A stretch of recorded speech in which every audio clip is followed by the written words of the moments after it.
नमस्कार, मैं अलका मिश्रा आज फिर आपके बीच हाजिर हूँ, ख्वाहिश फाउंडेशन के रिफॉर्मिंग लाइफ चैनल पर डॉक्टर दीप्ति तिवारी के साथ। जैसा कि आप सभी जानते हैं कि हमने एक श्रृंखला शुरू की है, जिसमें कि विशिष्ट बच्चों के अभिभावकों के सवालों के जवाब डॉक्टर दीप्ति दे रही हैं। और जैसा कि हम जानते हैं कि डॉक्टर दीप्ति पेशे से एक डॉक्टर हैं, साथ ही उनका अपना एक 26 वर्षीय एक वयस्क मानसिक दिव्यांग बालक है और उसके अलावा 18 वर्ष का उनका अनुभव एक विशेष स्कूल चलाने का, जिसके दौरान उनके साथ कई अभिभावक आए और उनके मन में उठ रहे सवालों के उन्होंने उचित जवाब दिए। तो मुझे लगा क्यों नहीं हम इनको यहाँ पर लेके आते हैं एक प्लेटफॉर्म पर, जहाँ पर क्योंकि जो सामान्य से जवाब सवाल होते हैं हर अभिभावक के मन में उठते हैं, तो उनको कई बार उनके सवालों के जवाब सही समय पर नहीं मिल पाते। तो क्यों ना यह श्रृंखला शुरू की जाए। तो हमने यह श्रृंखला आप पिछले 3 वीडियोस देख चुके होंगे। इसके बाद ये हमारा चौथा वीडियो होने जा रहा है और हमारा सौभाग्य है कि डॉक्टर दीप्ति अपने व्यस्ततम समय में से निकाल कर कुछ वक्त हमें दे रही हैं। तो डॉक्टर दीप्ति आपका स्वागत है। नमस्कार। नमस्कार। समय देने की देखिए कोई बात नहीं है, क्योंकि मैं जो कुछ भी इन श्रृंखलाओं में बोल रही हूँ, मैंने अपने 26 साल के अनुभव से सीखा है और कुछ लोगों ने मुझे गाइड किया, तो मैं आज जहाँ पर हूँ वहाँ पर पहुँच सकी हूँ। तो ये मेरा एक फर्ज बनता है कहीं न कहीं कि मैं भी लोगों को गाइड करूँ और वो लोग आगे दूसरों को गाइड करें, जिससे कि जी, जागरूकता बढ़ती चली जाए और एक वो ऐसा समय आए कि ऐसा बच्चा होने पर कोई भी अभिभावक परेशान ना हो, उसको ये ना लगे कि अब मैं क्या करूँ? तो बिल्कुल। इसी यही सोच लेकर हम आपके साथ में जुड़े हुए हैं और आशा करते हैं कि पेरेंट्स ने हमारी पुरानी वीडियोज़ ज़रूर देखी होंगी। और हम पेरेंट्स से रिक्वेस्ट भी करेंगे कि आप लोग अपने सवाल कमेंट बॉक्स में ज़रूर भेजें, ताकि हम आगे की कड़ियों में उनको इंक्लूड कर सकें अपने जी। इन वीडियोज़। थैंक बिल्कुल। यू। और बिल्कुल, डॉक्टर दीप्ति से मैं बिल्कुल सहमत हूँ, क्योंकि जिनके लिए हम ये कार्यक्रम कर रहे हैं, अगर वही इसके साथ जुड़ेंगे नहीं और अपनी बातें, अपनी मन की बात नहीं साझा करेंगे और इसके साथ ही इसे और भी अपने जैसे अभिभावकों के साथ साझा नहीं करेंगे, तो हमारा यह प्रयास उतना सफल नहीं हो पाएगा, जितना कि हमने उम्मीद की है। तो डॉक्टर दीप्ति, जैसा कि हमारे पिछली श्रृंखलाओं में हमने बात की कि किस तरह एक समाज उनको स्वीकारे और उसके बाद अगर अभिभावक सोच रहा है कि हमारा एक बच्चा ऐसा हो गया, तो एकदम जब नया-नया उसे पता लगता है, तो वो किस तरह उसे एक्सेप्ट करे और उसके बाद वो स्कूल भेजे या ना भेजे, इन सब सवालों के जवाब हमारे पिछले वीडियोज़ में आपको मिल जाएँगे और अगर आप देखना चाहते हैं, तो पीछे जाकर देख सकते हैं। हमारी प्लेलिस्ट इसकी बनी हुई है और आज का जो हमारा श्रृंखला का ये चौथा वीडियो है, तो मैं उसके आगे के सवाल जो अभिभावकों के मन में एक सामान्यतया उठते हैं। तो एक प्रश्न मैं आपसे पूछना चाहूँगी डॉक्टर दीप्ति, कि कई अभिभावकों का यह प्रश्न रहता है कि स्कूल तो चलिए हमने भेज दिया और थेरेपी भी शुरू हो गई, लेकिन हम और क्या कर सकते हैं जिससे कि हमारे बच्चे में विकास और अधिक तीव्र गति से हो? तो इस पर आप क्या कहना चाहेंगी? जी। अ, इस तरह का जो सवाल उठता है अभिभावकों के मन में, वो उसकी जनरली 2 वजह होती हैं। एक वजह ये होती है कि अ, पेरेंट्स अपने बच्चे को जल्दी से जल्दी, ज़्यादा से ज़्यादा डेवलपमेंट उसका चाहते हैं और दूसरी ये वजह होती है कि उनके अंदर में बहुत उलझन होती है और वो सोचते हैं कि हम कुछ ऐसा कर दें कि मेरा बच्चा बस कुछ जादू हो जाए और बच्चा बिल्कुल ठीक हो जाए। तो जी, पहली चीज़ तो ये है कि अगर हम ये दूसरा वाला माइंडसेट लेकर चल रहे हैं कि कुछ मेरा बच्चा बिल्कुल ठीक हो जाए और जादू हो जाए, तो ये माइंडसेट लेकर हम जब भी बच्चे के साथ में काम करते हैं ना, तो कहीं न कहीं ऐसा मैंने देखा है कि हम बच्चे का भला करने की जगह उसका कुछ न कुछ नुकसान ही कर देते हैं। क्योंकि उसके अंदर में वो जो हमारी अंदर की एंग्ज़ायटी होती है, वो बच्चे के अंदर हम लोग ट्रांसफ़र कर देते हैं। तो सबसे पहले तो अपने मन का ये माइंडसेट निकालना है पेरेंट्स को और ये सोचकर चलना है कि एक नॉर्मल बच्चा, सो कॉल्ड नॉर्मल बच्चा जो होता है, वो भी इंडिपेंडेंट होने के लिए उसको भी कम से कम 20 से 22-24 साल लगते हैं।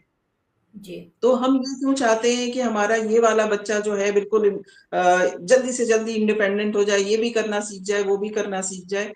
तो हम बच्चे के साथ में थोड़ा-सा धैर्य के साथ में काम करें और जो टारगेट्स बनाते हैं वो लॉन्ग टर्म टारगेट्स हों कि हाँ, अगले 2 साल में मेरा बच्चा ये 4-6 एक्टिविटीज़, 10 एक्टिविटीज़ सीख जाए और एक फाइनल टारगेट कि हाँ, 20, 22, 24 साल तक का जब तक बच्चा होगा तब तक वो इस लायक हो जाएगा कि वो अपना मैक्सिमम पोटेंशियल पर वर्क कर सकता होगा।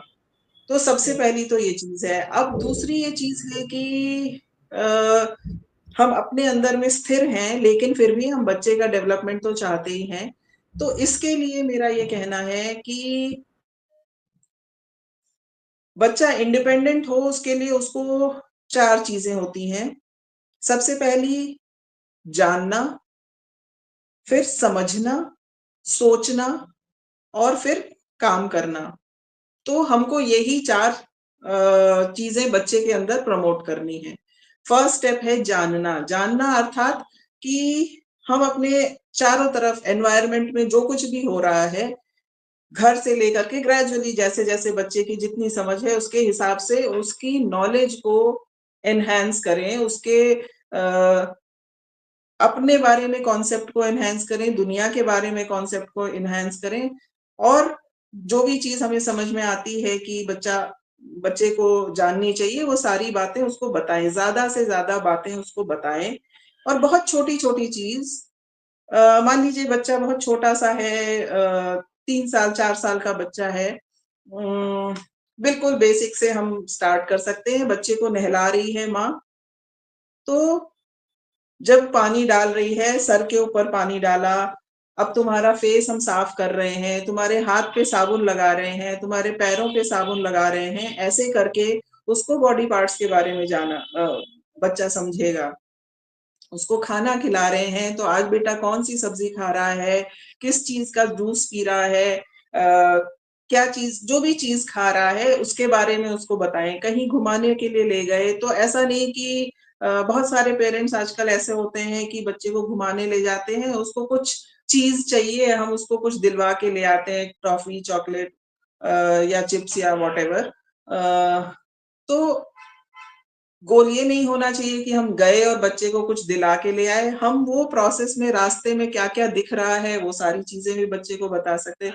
तो इस तरह से बच्चे के साथ में ज़्यादा से ज़्यादा बात करके और उसको ज़्यादा से ज़्यादा चीज़ें बताकर हम उसका जो नॉलेज है, वो एनहांस करें, सबसे पहली चीज़। अ, बहुत सारे घरों में मैंने देखा है कि मदर्स जो हैं बच्चे के साथ में जो टॉकिंग होती है, मदर्स की क्या जनरल ओवरऑल ही अ, केवल इंस्ट्रक्शंस देती हैं, अब बेटा ऐसा कर लो, अब बेटा ऐसे कर लो, बेटा ये नहीं करना है, बच्चे ऐसे नहीं करना है, वैसे नहीं करना है, तो वो इंस्ट्रक्शन वाली टॉकिंग ना होकर इंटरैक्शन वाली टॉकिंग हो, ये बहुत ज़रूरी है।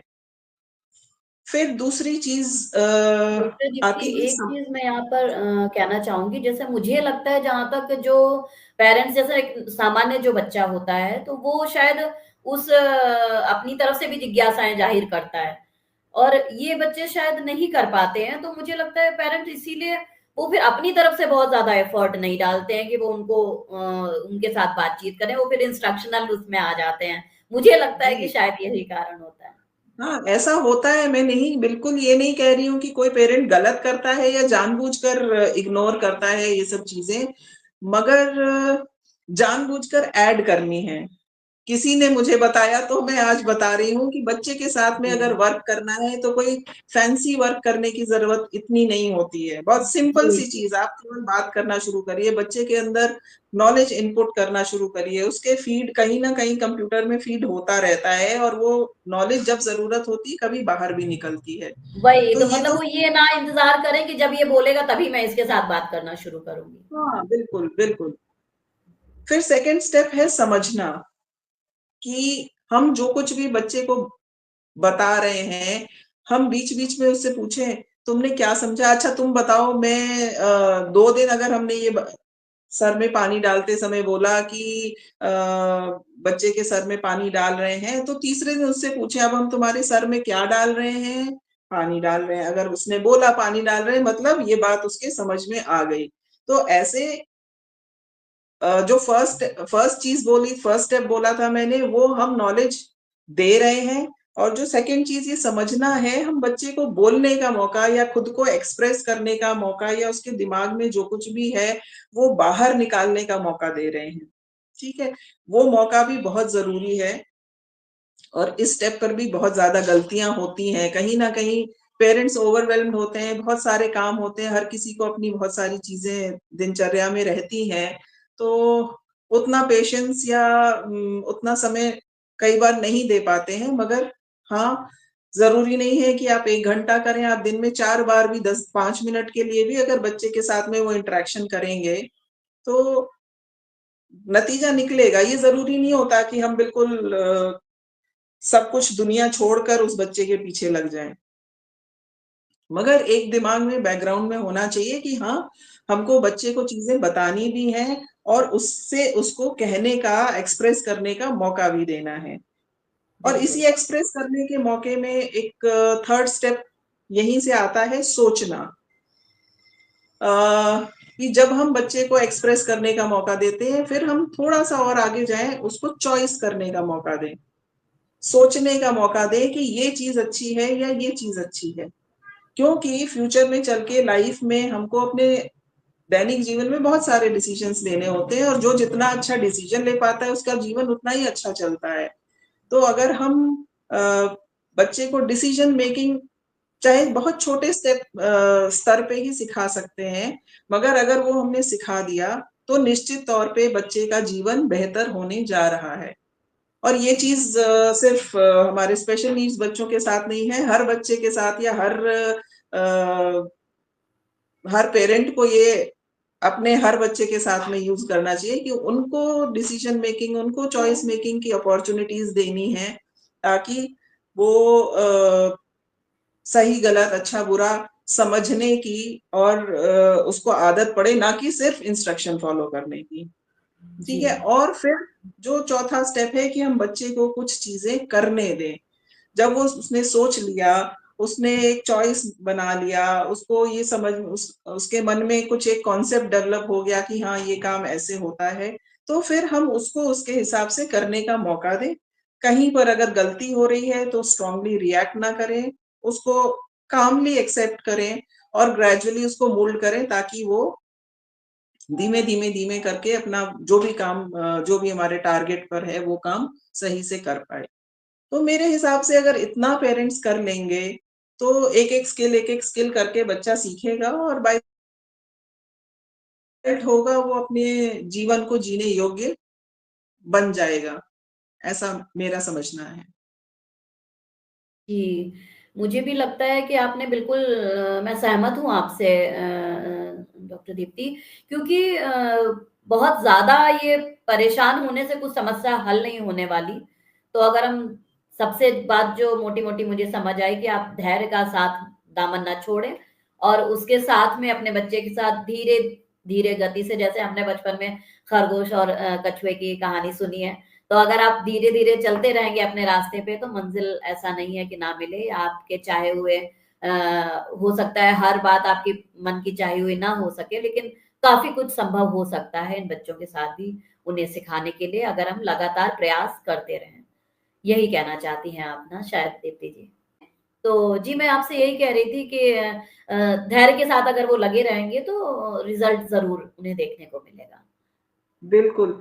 एक चीज़ और कहना चाहूँगी कि कई बार पेरेंट्स ना बहुत डीमोटिवेटेड होते हैं। उनको लगता है कि ये तो सब बातें हो रही हैं, ऐसा कहाँ हो सकता है, मुझसे तो नहीं होगा। मगर अपना मनोबल बनाकर रखना है और ये मानकर चलना है कि मैं जो कुछ भी कह रही हूँ, हाँ, मैंने किया है, मगर मैंने 1 दिन में या 1 महीने में या 1 साल में नहीं किया है अपने बच्चे के साथ में।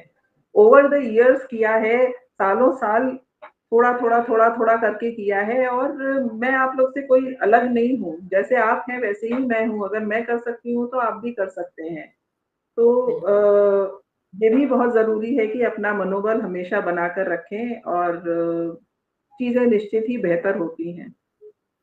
बिल्कुल। अब आप देखिए डॉक्टर दीप्ति का एग्ज़ाम्पल हमारे सामने है कि ना केवल उन्होंने अपने बेटे के ऊपर काम किया, बल्कि और लोगों की सहायता करने की भी पूरे जीवन उन्होंने जब से उनके जीवन में ये इस तरह की स्थिति आई, परिस्थिति आई, तो उन्होंने कोशिश की और लगातार इस कोशिश को वो जारी रखे हुए हैं, ये बड़ी बात है। तो यही बहुत आवश्यक है कि हम स्वयं का मनोबल तो बढ़ाएँ ही, साथ ही हम अपने साथ चल रहे अपने ही जैसे लोगों का, अपने जैसे अभिभावकों का मनोबल अगर हमें कोई लग रहा है कि कोई हताश है, निराश है, तो उसको निश्चित रूप से हम उसको भी अपने साथ लेके आएँ, जोड़ें और उसका मनोबल भी ऊपर उठाने का कोशिश करें। और इसमें मुझे लगता है ये वीडियोज़ बहुत कारगर साबित हो सकते हैं।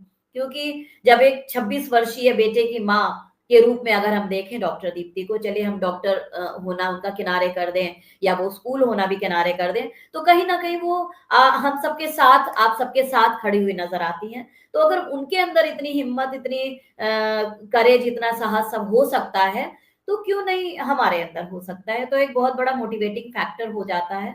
तो हम सब डॉक्टर दीप्ति से प्रेरणा लें और मैं पुनः निवेदन करूँगी कि आगे की कड़ियों में वो हमारे साथ आएँ और हमें इसी प्रकार दिशा निर्देशित करती रहें। बहुत-बहुत धन्यवाद आपका। थैंक यू नमस्कार। So much.